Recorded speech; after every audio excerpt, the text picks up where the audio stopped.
मध्ये पाणी टंचाईचं सावट निर्माण झालं होतं। या निवडणुकांच्या दरम्यान अनेक नागरिकांनी पाणी कपातीवर काहीतरी तोडगा काढा असं निवेदन मला दिलं होतं आणि मी त्यांना सांगितलं होतं की जशी लोकसभेची आचारसंहिता संपेल ताबडतोब मी उद्योग मंत्र्यांना भेटून मीरा भाईंदर शहराला पाणी पुरवठा कसा सुरळीत होईल आणि प्रामुख्याने जे 10 MLD पाणी मंजूर आहे ते मंजूर असलेलं 10 MLD पाणी मीरा भाईंदर शहराला कसं पूर्णपणे मिळेल याची खबरदारी घेईल। आणि आजच राज्याचे उद्योग मंत्री आदरणीय उदयजी सामंत त्यांची मी भेट घेतली आणि त्यांना मीरा भाईंदर शहरामध्ये जी 10% 10 MLD पाणी कपात जी केलेली आहे मंजूर पुरवठ्याच्या व्यतिरिक्त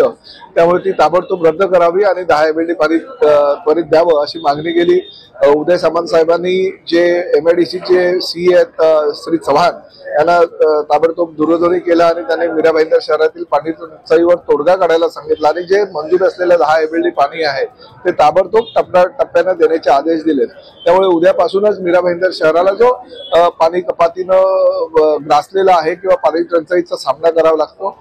तो सामना करावा लागणार नाही आणि सरकारनं आता उद्योग मंत्र्यांच्या माध्यमातून जो निर्णय घेतला त्याचं मी मनापासून अभिनंदन करतो। मीरा भाईंदर शहरातील जनतेने जे प्रेम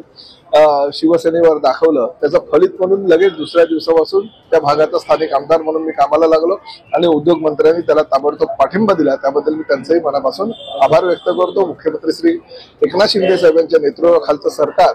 अतिशय चांगल्या पद्धतीने ह्या मीरा भाईंदर शहर आणि ठाण्याच्या विकासासाठी कटिबद्ध आहे हे परत एकदा ह्या भूमिकेमुळे दाखवून दिले। विधिमंडळातील माझे ज्येष्ठ सहकारी सरनाईक साहेबांनी त्यांच्या मतदारसंघातील मीरा भाईंदर